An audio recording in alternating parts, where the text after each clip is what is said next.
Assalamualaikum warahmatullahi wabarakatuh.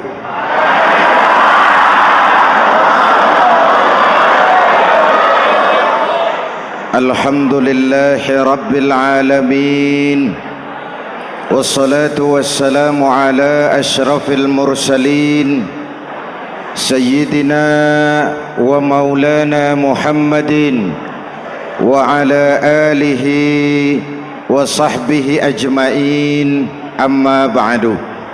Para ulama yang saya muliakan, hadirin hadirat ma'asyiral muslimin yang saya cintai, banyak kita alami perubahan-perubahan yang terjadi,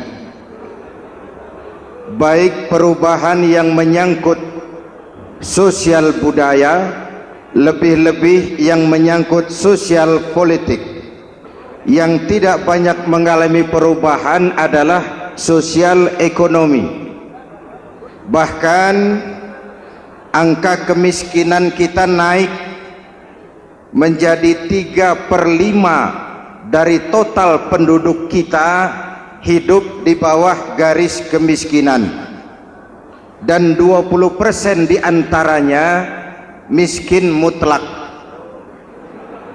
Perubahan-perubahan yang terjadi menyadarkan kita kepada kebenaran Al-Quran ketika Allah menyatakan wa tilkal ayyamu nudawiluha bainan nas, hari itu kami putar di antara manusia. Ada saat datang, ada waktu pergi, ada hari lahir, ada saat kembali, ada waktu dilantik, ada saat menyerahkan jabatan. Hari kami putar di antara manusia dan hidup cuma sekadar menunggu giliran.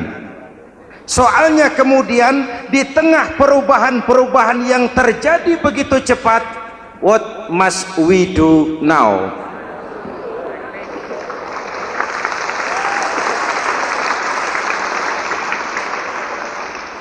Saya juga nggak ngerti itu.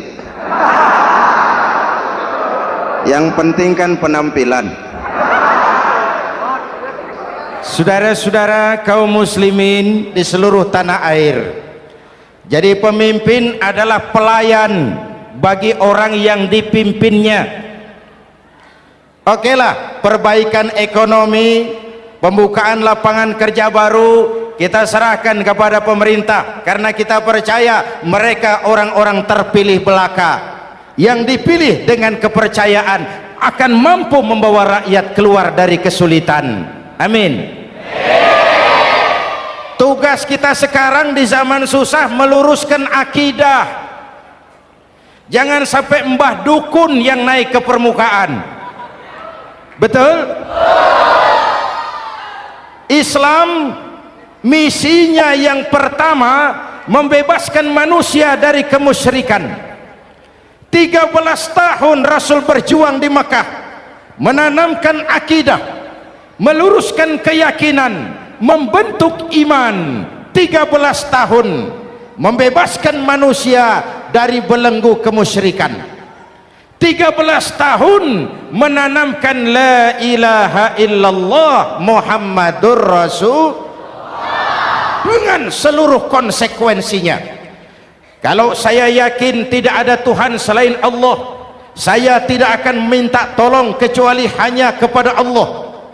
Saya tidak akan pernah takut kecuali hanya kepada Allah. Saya tidak akan menggantungkan hidup kecuali hanya kepada Allah. Saya tidak akan minta rizki kecuali hanya kepada Allah. Saya tidak akan melarikan persoalan kecuali hanya kepada Allah. Kalau konsekuen dengan keyakinan ini, mbah dukun nggak dapat tempat.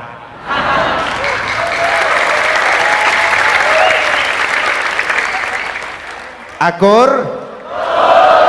Ayo lihat secara sederhana. Saya sandaran di tiang, tiangnya ambruk, sayanya jatuh. Saya sandaran di tembok, temboknya runtuh, saya juga runtuh. Saya sandaran kepada orang kaya, dia jatuh miskin, saya bangkrut. Saya sandaran kepada jenderal, dia pensiun, saya selesai. Tapi kalau saya sandaran hanya kepada Allah, Allah tidak akan pernah miskin, Allah tidak akan pernah lumpuh, Allah tidak akan pernah terpuruk, dan Allah tidak akan pernah berkurang kekuasaannya.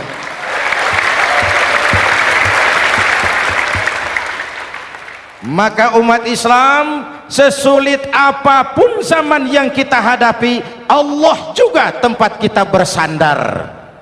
Jelas? Selama ini kita iman dalam ucapan tapi sekuler dalam perbuatan. Di masjid ada Allah, di kantor Allah tidak ada, maka korupsi merajalela.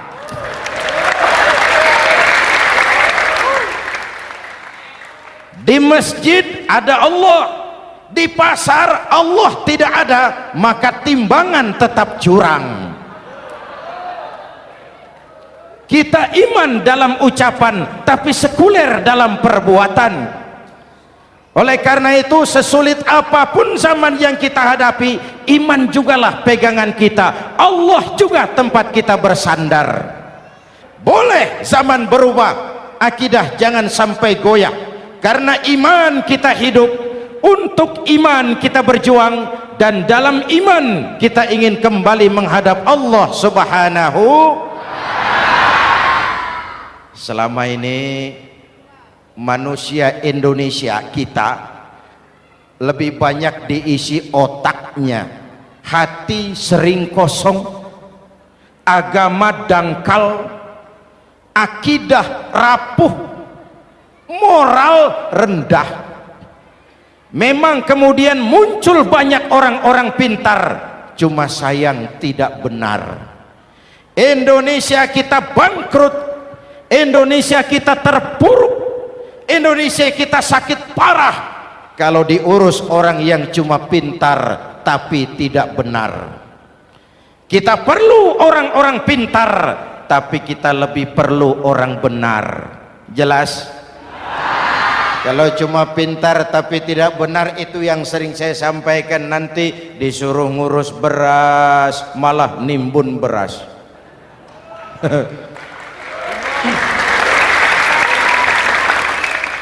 Disuruh ngurus laut malah jadi bajak laut. Disuruh ngurus hutan rame-rame jadi orang hutan. Jutaan hektar hutan Indonesia kita ini merupakan kekayaan sumber daya alam kita yang harus digunakan bagi sebesar-besar kemaslahatan rakyat. Yang disuruh ngurus hukum malah bikin hukum seperti pisau, tajam ke bawah, tumpul ke atas. Jangan heran lalu di masyarakat muncul street justice, pengadilan jalanan, sebagai refleksi dari ketidakpuasan melihat sikap hukum yang sangat berpihak. Kalau yang kecil salah, hukum cepat-cepat ditegakkan.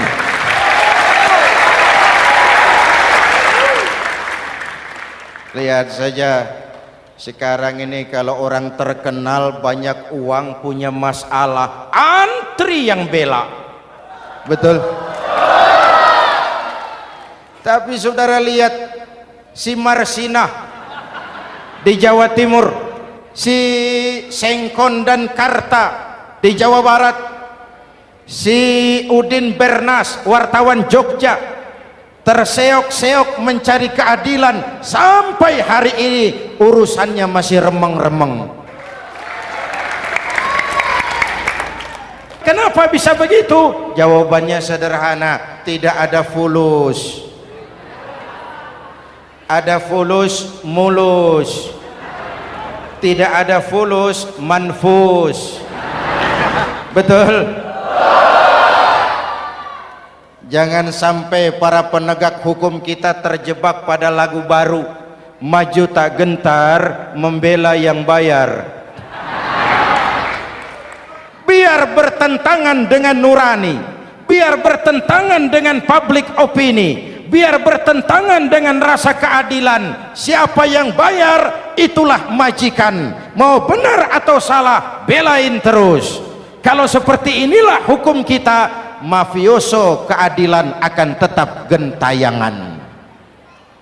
Hadirin yang saya hormati, 13 tahun beliau berjuang di Mekah, meluruskan keyakinan, memantapkan akidah, meneguhkan iman. Dari situ segalanya dimulai, dan ke situ segalanya akan menuju. Intan paling mahal, mutiara paling berharga, tidak lain adalah nilai-nilai keimanan. Kalau itu sudah tergadai, apalagi yang bisa kita banggakan dalam kehidupan ini? Kita merasa harta kita berharga, belum ada artinya ketimbang iman. Kedudukan kita punya nilai pun belum ada artinya ketimbang dengan nilai-nilai keimanan. Itu intan paling mahal, itu mutiara paling berharga. Harta baru ada manfaatnya kalau dilandasi dengan iman. Jabatan dan kedudukan baru terasa gunanya kalau dilandasi dengan keimanan. Kalau jabatan lepas dari iman, yang akan lahir Fir'aun baru. Jelas? Kalau harta terlepas dari iman, yang akan muncul adalah konglomerat korun. Kalau ilmu pengetahuan terlepas dari nilai dasar keimanan, maka yang akan muncul adalah ilmuwan pelacur yang menyalahkan yang benar, membenarkan yang salah untuk kepentingan pribadi. Dan kondisi seperti itu tidak akan membuat kita makin sehat. Oleh karena itu, pada kesempatan ini, pesan pertama saya, menghadapi zaman susah, tetap jaga akidah, tetap pelihara keyakinan. Kesulitan bukan untuk ditakuti, untuk diatasi. Hidup adalah kerja keras, bukan keajaiban. Perubahan tidak akan datang hanya dengan simsalabim abragadabra. Perubahan tidak akan muncul hanya dengan berandai-andai. Perubahan tidak akan turun dari langit seperti turunnya embun di waktu malam. Perubahan adalah kerja keras, sehingga Al-Quran membimbing kita, innallaha la yughayyiru ma biqaumin hatta yughayyiru ma bi anfusihim. Allah tidak akan mengubah keadaan suatu bangsa kalau mereka tidak mau mengubah apa yang ada di dalam diri mereka. Yang ada di dalam diri itu rule of thinking, state of mind, cara kita berpikir, cara kita memandang kehidupan, cara kita mengatasi persoalan. Hadirin yang saya hormati, inilah iman. Berangkat dari ini kita menyadari ini ujian buat kita rakyat. Dan kita rakyat Indonesia ini kalau sama susah sih sudah kenyang. Ya Pak? Ya Pak?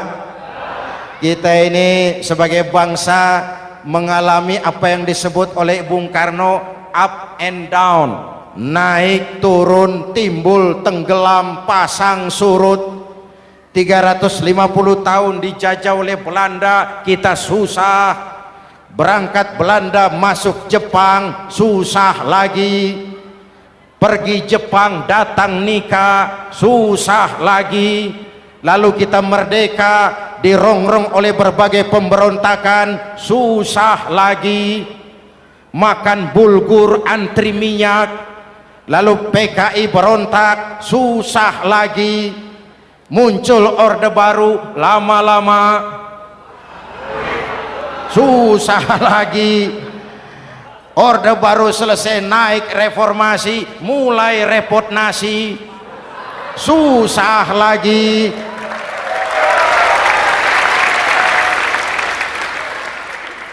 Kalau susah kita ini sudah akrab, sudah intim. Mestinya kalau sudah susah seperti itu, jangan salah sikap menyikapi kesusahan. Jangan sampai kita potong kompas, ambil jalan pintas, terjebak menghalalkan segala cara. Itu tidak akan menguntungkan, itu tidak akan menyelesaikan. Kalaupun selesai, nampaknya penyelesaian sesaat, dan penyelesaian sesaat bukan penyelesaian yang sebenarnya. Karena itu tetaplah dalam koridor keimanan. Boleh zaman berubah, akidah jangan sampai goyah. Silahkan masa berganti, tapi keyakinan jangan mati. Sekali la ilaha illallah sampai tetes darah paling penghabisan, tetap la ilaha illallah. Sanggup? 3 orang. Sanggup? 21. Sanggup? Kalau sanggup kita harus konsekuen. Saudara-saudara di seluruh tanah air, misi yang kedua dari Islam setelah membebaskan manusia dari kemusyrikan, membebaskan manusia dari ras diskriminasi, mengikat manusia dengan tali akidah. Sebelum Islam datang, manusia dibedakan oleh warna kulit, manusia dibedakan oleh faktor keturunan, manusia dibedakan oleh faktor harta dan benda. Adalah Rasul yang mengajarkan, innallaha la yanzuru ila suwarikum wala ila amwalikum walakin yanzuru ila qulubikum wa a'malikum. Allah tidak melihat potonganmu, Allah tidak melihat hartamu. Yang Allah lihat itu adalah hatimu dan amal perbuatanmu. Jauh sebelum Amerika teriak-teriak membanggakan apa yang mereka sebut sebagai Declaration of Independence, Nabi sudah mengajarkan kepada kita semua, annas kulluhum li Adam wa Adam min turab la fadla li arabiyyin ala ujamiyyin illa bittaqwa. Seluruh manusia berasal dari Adam. Adam diciptakan dari tanah. Tidak ada kelebihan Arab dengan yang bukan Arab kecuali takwanya. Jauh sebelum Amerika mencanangkan bahwa semua manusia dilahirkan sama, that all men are created equal. Jauh sebelum itu Islam sudah membebaskan manusia dari ras diskriminasi. Apa dalam konteks kekinian menghadapi zaman susah tetap jaga kerukunan? Ya Pak, ya Bu, oi Bu, menghadapi zaman susah tetap jaga kerukunan, baik antar umat seagama, antar umat beragama, maupun antar umat beragama dengan pemerintah. Menjaga kerukunan, jangan saling sikat sikut di antara kita. Sebab kalau sudah rukun, saya ajak berhitung, 1 ditambah 1 sama dengan, itu matematika namanya, hasilnya pasti. Tapi angka sosial hasilnya aneh. Saya ubah jadi angka sosial. Ayo kita berhitung lagi. 1 orang takut ditambah 1 orang takut sama dengan 2 orang setengah berani. Kenapa setengah berani? Karena sudah berdua. Tadi kan takut sendiri. Kalau sama-sama takut berkumpul jadi setengah berani. Kalau ditambah 1 orang takut lagi, 1 orang takut ditambah 1 orang takut ditambah 1 orang takut sama dengan 3 orang berani. Kenapa jadi berani? Karena sudah bertiga. Kita yang lemah, kita yang marginal, kita yang dikucilkan, bahkan kita yang dilecehkan, kalau mau rukun kita akan kuat dan tidak bakal dipermainkan orang.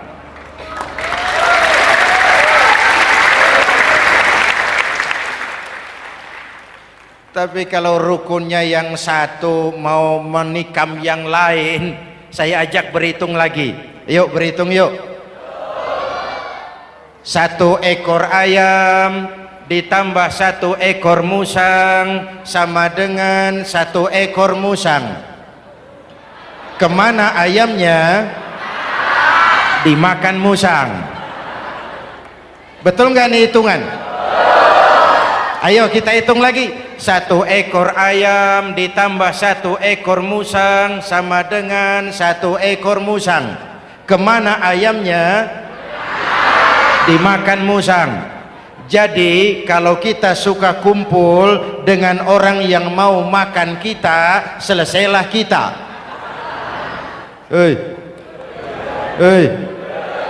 Maka kalau merasa kita ini ayam, yuk kumpul sama-sama ayam, pulang ke kandang ayam. Kalau ada ayam kumpul ke kandang musang, itu namanya ayam minum baygon. Jelas? Menjaga kerukunan. Pertama, antar umat seagama, sesama muslim harus saling menjaga, harus saling memelihara. Baik dia muslim yang jadi kapolri, baik dia muslim yang jadi kasat, baik dia muslim yang jadi pengusaha, baik dia muslim yang jadi petani, nelayan, guru, semua komit menjaga semangat kebersamaan, rukun antar umat seagama. Jelas? Jelas? Hadirin yang saya hormati, atas dasar itu saya ingatkan kembali, kita semua ingin persoalan terorisme dilepaskan kaitannya dari agama manapun. Tidak ada kaitannya terorisme dengan Islam, dengan Kristen, dengan Hindu, dengan Buddha. Tidak ada kaitannya terorisme dengan pondok pesantren.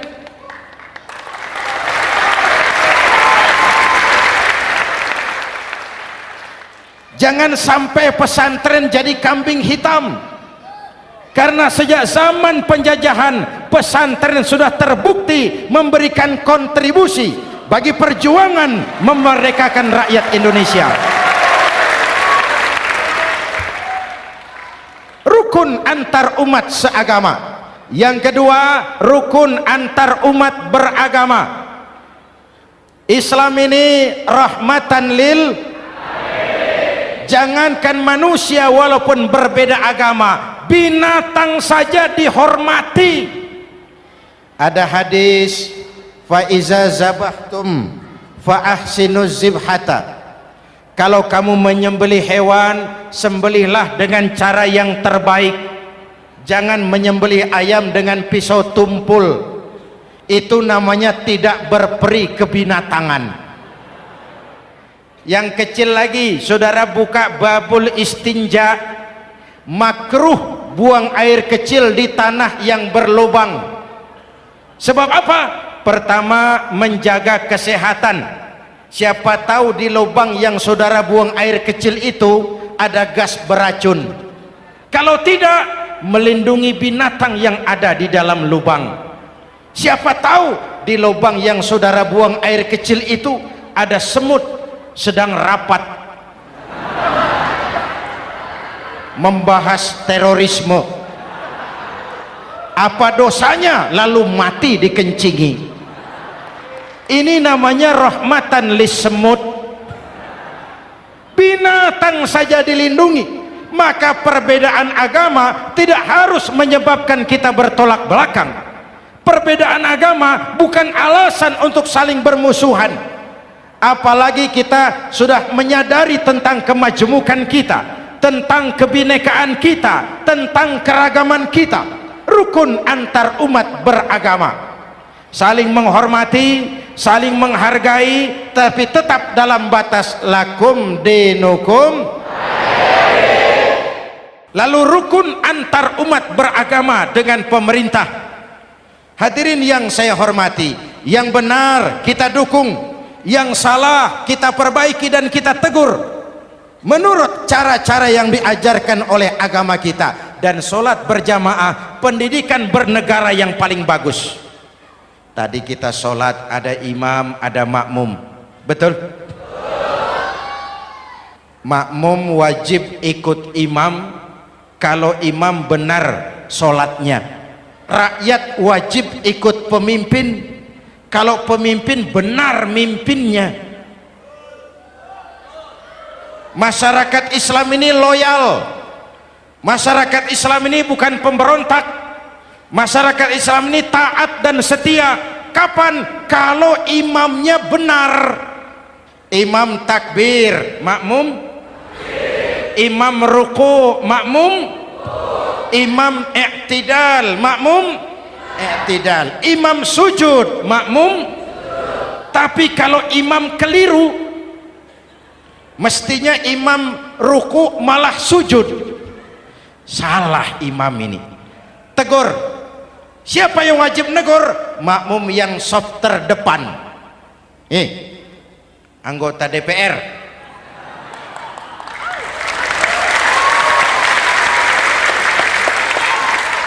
Ini wakil-wakil makmum ini, saf di depan ini. Kalau imam keliru, mereka paling tahu. Ngomong, tegur. Bagaimana negurnya? Ada aturan main. Mestinya ruku, imam sujud, salah ini imam. Subhanallah, kan begitu negurnya. Betul?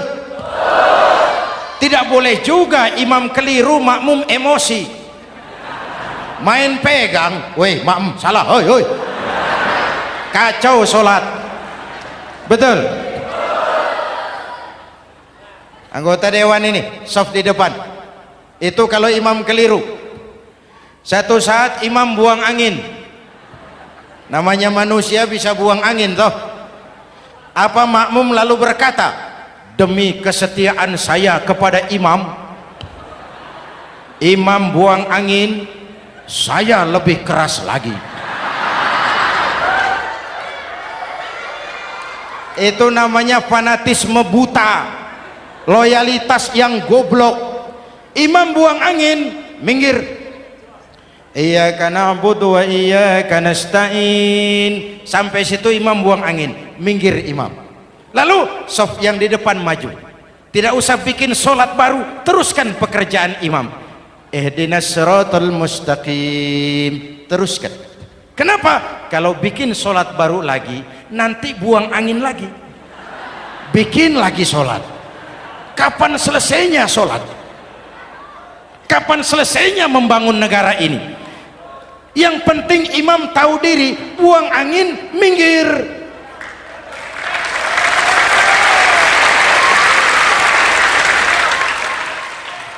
Ini kacaunya sholat berjamaah kita sekarang, kacaunya negeri kita sekarang. Banyak imam sudah buang angin, gengsi, diam aja merasa nggak punya salah.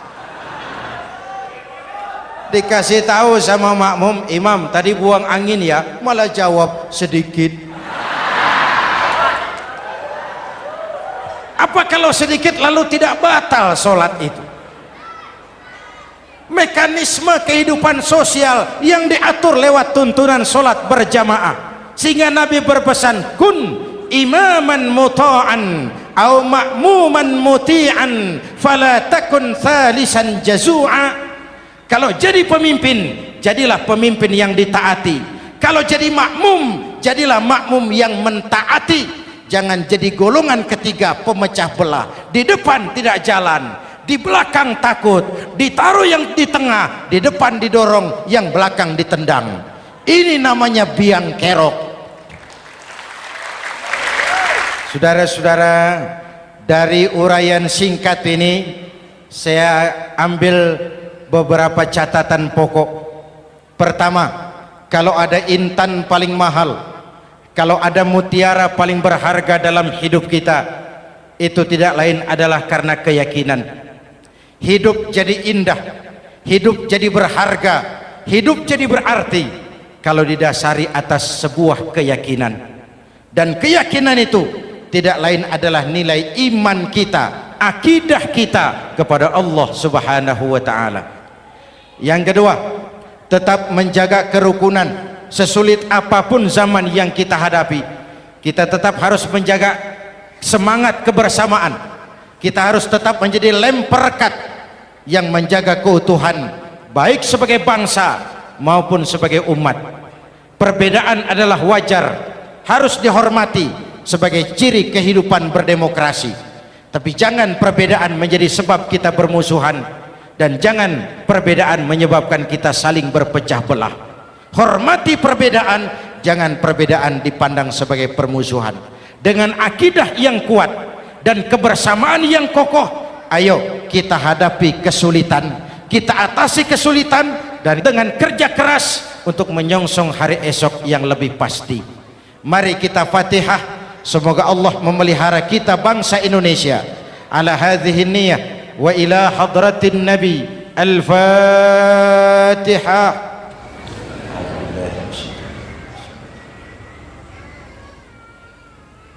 Iyyaka na'budu wa iyyaka nasta'in ihdinas siratal mustaqim siratal ladzina an'amta 'alaihim. Bismillahirrahmanirrahim. Amin. Alhamdulillah Rabbil Alamin. Allahumma salli wa sallim mubarak ala Sayyidina Muhammadin wa ala alihi wa sahbihi ajma'in. Allahumma Rabbana taqabbal minna salatana wa siyamana wa qiyamana wa takhashu'ana wa ta'abbudana wa tammim taksirana ya arhamar rahimin. Allahumma aslih man fi salahihi salahul muslimin, Allahumma ahlik man fi halakihi salahul muslimin.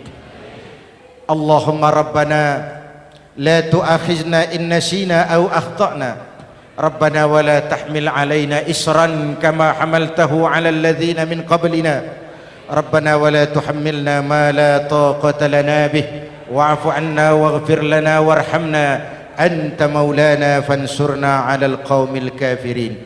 Allahumma ij'alna minas su'ada'il makbulin wa la taj'alna minal ashqiya'il mardudin. Afdalu ma qultuhu ana wan nabiyyuna min qabli, la ilaha illallah.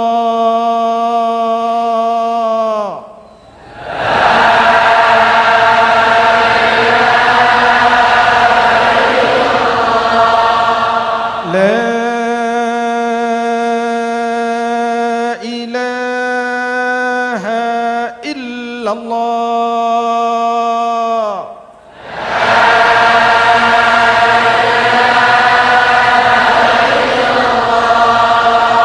Muhammadur Rasulullah.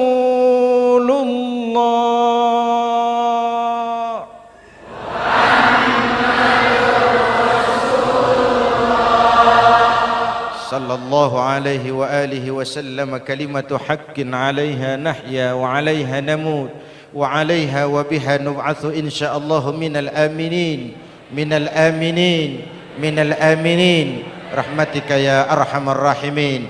Sallallahu ala sayyidina Muhammad wa ala alihi wa sahbihi ajma'in. Ana rabbika rabbil izzati amma yasifun, salamun alal mursalin, walhamdulillah rabbil alamin. Jumpa lagi di lain kesempatan insyaallah. Wassalamualaikum warahmatullahi wabarakatuh.